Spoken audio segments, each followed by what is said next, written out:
एक साधक ने प्रश्न किया कि महाराज, मेरा मन भजन में नहीं लगता, भगवान की भक्ति में नहीं लगता। पति पत्नी दोनों आए हमारे पास, बैठे हुए थे।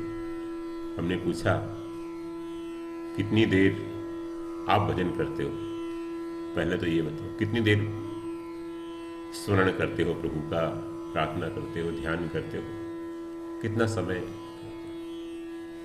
और किस समय करते हो? किस समय करते हो, कितने समय करते हो? उन्होंने कहा, महाराज कोई टाइम नहीं, कभी 8 बजे, कभी 9 बजे, बस ऐसे आधा घंटा। अच्छा, आधा घंटे भी आप रोज बैठते हैं? फिर बोला, नहीं नहीं नहीं, कभी कभी 15 मिनट, 20 मिनट, 10 मिनट, 20 मिनट,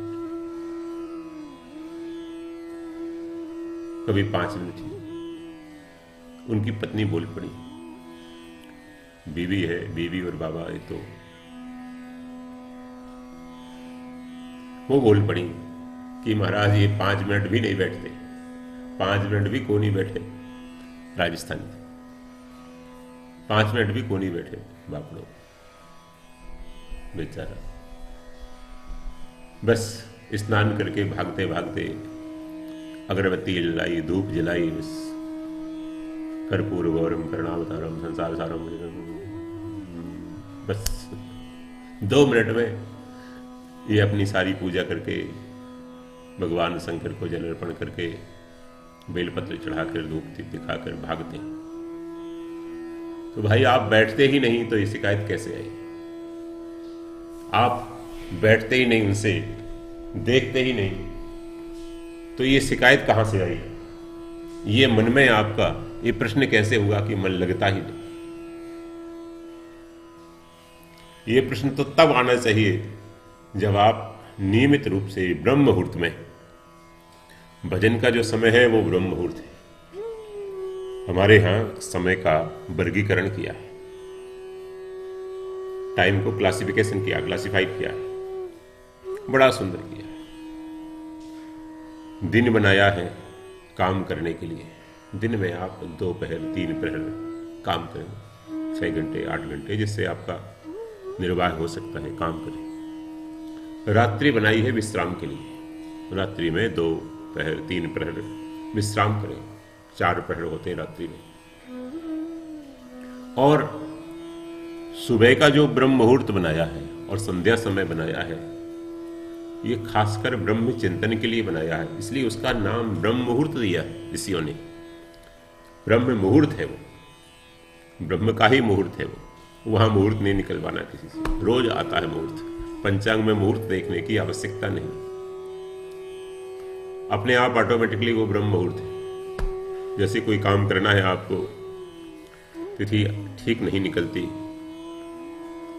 मुहूर्त नहीं निकलता, तो दिन में जो समय होता है 11:30 से 12:30 बजे, 1 घंटे का समय, वो अभिजित मुहूर्त होता है। लगभग 12 बजे का, ठीक 12 बजे का समय, उससे 2-4 मिनट पहले 2-4 मिनट बाद वो अभिजित मुहूर्त होता है। 11:55 से अब 12:05 तक भी उसको रख सकते हैं। तो अभिजित मुहूर्त होता है, उसमें कार्य आरंभ करना चाहिए। भगवान का प्रकट हुआ तो लिखा है कि वो अभिजित मुहूर्त था। तो ऐसे ही जो ब्रह्म मुहूर्त है वो ब्रह्म चिंतन के लिए होता है। सुबह 3:30 बजे से 4 बजे से लेकर सूर्योदय तक वो ब्रह्म मुहूर्त कहलाता है। 2-2.5 घंटे का समय। जल्दी सो जाएं आप, जल्दी जागें, और उस समय आप अपनी साधना में बैठ जाएं। उस समय आप माला लेकर बैठ जाएं, ध्यान में बैठ जाएं, बिना माला के बैठ जाएं, बस प्रभु के लिए बैठ जाएं, कुछ ना करें, बस बैठ जाएं। आपकी परंपरा के अनुसार, गुरुजनों के अनुसार, जो गुरुजनों ने बताया है वैसी साधना आप करें। और कोई नहीं बताया आपको, कुछ नहीं बताया, तो आप बैठ जाएं प्रभु के सन्मुख में, बस प्रार्थना कर सकें। मन एकाग्र हो तो ध्यान करें प्रभु का। मन में कामनाएं न हो, वासनाएं न हो तो ध्यान करें। और अगर मन में कुछ कामना है, मन में थोड़ी चंचलता है, लगता नहीं, इसलिए मन नहीं लगता, कामनाएं भरी हमने, कूड़ा करकट भरा है, कूड़ा करकट भरा है। अब कहते हैं यहाँ पर भाई बैठते नहीं है संत लोग, यहाँ पर अच्छे लोग बैठते नहीं, कैसे बैठेंगे? जहाँ पर प्रभु को भरेंगे वहीं शांति आएगी। जिस सरोवर में मोती होंगे वहीं हंस आएंगे। कूड़ा करकट डाल दिया सरोवर में तो भाई मछली खाने तो बगुला ही आता है। इसलिए हमें ब्रह्म मुहूर्त में भगवत चिंतन करना चाहिए, उनके सामने बैठ जाए। और उस समय मन थोड़ा अशांत है तो माला लेकर जप करें। एक साधक ने प्रश्न किया कि निद्रा आती है, नींद आती है भजन के समय, तो उसके लिए बताया जाता है कि वो फिर थोड़ा टहलते टहलते भजन करें, मॉर्निंग वॉक करते करते भगवान का भजन करें, चलते फिरते भजन करें, खड़ा हो जाए, थोड़ा प्राणायाम कर ले, पहले आंखों को अच्छी तरह से बीच बीच में जल से धो ले, मुंह में जल लेकर, मुंह में जल भरकर, कुल्ला भरकर, और फिर आंखों में छींटे मारे। नेत्र में जल के छींटे देने से, जल से साफ करने से फिर थोड़ा आलस्य जाता है। आलस्य, थोड़ा आसन प्राणायाम कर ले पहले, उसके बाद फिर वो बैठे। तो एक ही अपना आसन हो। भगवान ने कहा चैला जिनी कुशोत्तरम, उस पर कुश हो, फिर मृगछाला आदि हो, कंबल हो, और एक वस्त्र हो उसके ऊपर, ऐसा आसन हो, अपने ही आसन पर विराजमान हो, बैठे और नियमित बैठे। उसी समय तो मन में एक उसकी एक निशानी पड़ जाती है, जैसे कुएं पर आप जल भरते हैं निशानी पड़ जाती है, ऐसे मन में निशानी पड़ जाती है। एक समय पर मन अपने आप वहां जाएगा, ध्यान में, भजन में, साधना में स्वतः जाएगा ब्रह्म मुहूर्त में आपका मन। तो ब्रह्म मुहूर्त में आप बैठे। और एक बात बताई जाती है कि जब साधना में बैठे, भजन में बैठे, तो मन में जो कामनाएं आती हैं, इच्छाएं आती हैं, प्राय 2 प्रकार की होती हैं। इसकी चर्चा हमने पहले की है, टेंशन फ्री वाले सत्संग में की है। तो जो कामना आ रही है, भूतकाल और भविष्यकाल की दोनों आती है। भूतकाल की ऐसी मन में स्प्रेरणा आती है, कामना आती है थोड़ी कि हमको ये करना है, हमको वहां जाना है। तो कितने बजे जाना है? 7 बजे जाना है। 7 बजे आपको ऑफिस जाना है, खेत पे जाना है, दुकान पर जाना है, लेकिन अभी तो सुबह के 4 बजे। अभी नहीं सोचना उसके बारे में, मन को बोल दो अभी नहीं सोचना उसके बारे में। जब 7 बजेंगे तब देखेंगे मौसम कैसा रहता है, तब देखेंगे 7 बजे का कर्तव्य। अभी वर्तमान का कर्तव्य क्या है? वर्तमान का कर्तव्य तो ये है कि अभी शांति से प्रभु के सामने बैठना है, उनका भजन करना है। फिर जो भूतकाल की बात आ रही है कोई मन में कि भूतकाल में मेरे द्वारा ऐसा हुआ था, ऐसे किया था मैंने उसको, कोई लड़ाई हुई है, झगड़ा हुआ है, किसी को कुछ दिया है, तो अभी भूतकाल की वो बात नहीं है, बीत गई है। अगर कोई गलती हुई है हमसे, उसकी गिलानी हो रही है, तो फिर हम प्रभु से क्षमा याचना करें और आज के बाद मैं ऐसा नहीं करूंगा, क्योंकि मैं साधक हूं।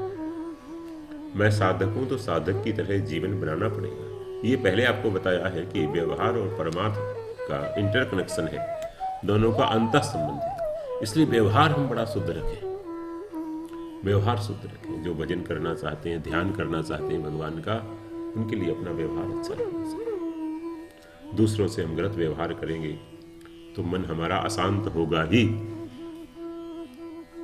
राग द्वेष पूर्वक व्यवहार न करें तो मन शांत हो। तो भूत भविष्य दोनों के विचार निकालकर वर्तमान में बैठ जाए। Living in present, live in present, वर्तमान में बैठ जाए, बड़ी शांति से बैठ जाए, प्रभु की सन्निधि में, उनके चरणों में बैठ जाए बस। तो आप नियमित करें, रोज करें, और एक समय आप निश्चित कर लें, इतने समय हमको करना ही है। इतने समय करना है। कोई बहुत ज़्यादा इमरजेंसी है, बहुत ज़्यादा प्रॉब्लम है, कोई घटना है, उस दिन थोड़े आगे पीछे कर सकते हैं, लेकिन करना है, करना है। एक सज्जन भगवान का भजन करते थे, ध्यान करते थे। उनके पिता का शरीर छूट गया। अब सुबह का समय निश्चित रखा कि लेके जाएंगे, क्योंकि दूर शमशान था, गंगा जी में ले जाना था। 5-6 किलोमीटर गाड़ी से ले गए सबको, और सब दाह किया। दाह करके और सब लोग स्नान कर करके लौटने लगे। उन्होंने कहा मैं थोड़ी देर में आता हूँ। गंगा स्नान करके बैठ गए। वहीं उन्होंने अपना जप किया, ध्यान किया, शमशान के पास, शमशान में। तो साधक निकाल लेता है समय, ध्यान के लिए, भजन के लिए, नित्य कर्म के लिए निकाल लेता है, अपने आप निकाल लेता है। ये जो संसारी लोग होते हैं, आजकल के युवा लोग होते हैं, युवती होते हैं, ये अपने किसी मित्र से मिलना चाहे तो समय निकाल लेते हैं। कितना व्यस्त समय हो, 18-18 घंटे काम करते हैं, 16-16 घंटे काम करते हैं विदेशी कंपनियों में, हमने देखा एमएनसीज में, लेकिन वो समय निकाल लेते हैं। वो बात कर लेते हैं किसी पार्क में, कहीं जाना है, मिलना है, जाते जाते मिलना है, आप इसको ड्रॉप कर देगा साथ में, आप वो चले जाएंगे साथ में, दोनों कहीं ना कहीं वो मिल लेते हैं रास्ते में आते जाते के। क्यों? उसका इम्पोर्टेंस है, उसकी महत्ता है, उसमें रुचि है, वो पसंद है। तो मन में पसंद क्या है, जैसे हमने कहा पहले, लाइक किसको करते हैं, परमात्मा को या संसार को, आत्मकल्याण को या प्रपंच को? तो परमात्मा को पसंद करते हैं तो मन उसमें लगेगा अपने आप। प्रपंच को मन पसंद करते हैं तो प्रपंच में तो लगा हुआ है, फिर शिकायत क्यों करते हो? हम प्रपंच को पसंद करते हैं, संसार को पसंद करते हैं, तो संसार में हमारा मन लगा है, बेटे में, पत्नी में, पति में, बच्चों में। वो तो कहीं जा ही नहीं रहा, उसकी तो कोई शिकायत नहीं करता, कोई शिकायत नहीं करता। हमारा मन संसार में नहीं लगता, हमारा मन सोने में नहीं लगता, खाने में नहीं लगता, विषयों में नहीं लगता, कोई शिकायत नहीं करता। लेकिन साधक शिकायत करता है कि मन परमात्मा में नहीं। एक बात और है, संतों ने बताया कि जिस चीज के ना होने का दुख हो जाए और जिस चीज के होने का दुख हो जाए, वो चीज निकल जाती। जैसे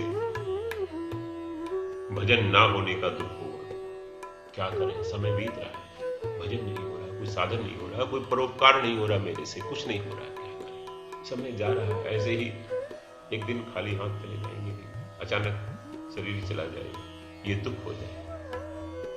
और कामनाएं, वासनाएं, संसार की जो चिंताएं हैं वो जा नहीं रही, इस बात का दुख हो जाए कि मेरे मन से कैसे जाए, ये गंदगी कैसे जाए, ये गंदगी की सफाई कैसे?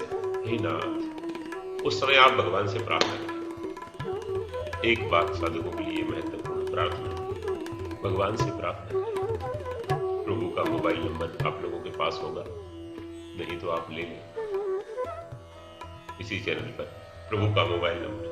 हे नाथ, हे प्रभु, मेरा मन आप में नहीं लगता, 50 जगह जाता है लेकिन आपके चरणों में नहीं आता है, आपके स्वरूप में नहीं आता। मेरे मन में गंदगी है, कैसे निकले? राग है, द्वेष है, कितनी कीचड़, कितनी अशांति, कितना ऊहा-पोह है, जैसे सारा गांव, सारा शहर मेरे से भर, कितनी चिंताएं भरी हुई है। ये आप निकालो नाथ, आप निकालो तो निकल सकते हैं, नहीं तो नहीं निकल सकते। ऐसे भगवान से प्रार्थना करें रोज, भगवान से प्रार्थना करें, करते करते करते प्रार्थना, जरूर आपका मन शांत होगा, जरूर आपका मन भजन में लगेगा। ना लगने का कोई कारण हमें दिखता नहीं। अगर आप साधक बनना चाहते हैं, अगर आप आत्मकल्याण चाहते हैं, तो कोई रोकने वाला नहीं है, कोई प्रॉब्लम नहीं है, कोई कारण नहीं। जहां चाह है वहां राह, जहां चाह है वहां राह, अपने लिख लो, जहां चाह वहां राह, जहां चाह। तो प्रभु कृपा करें।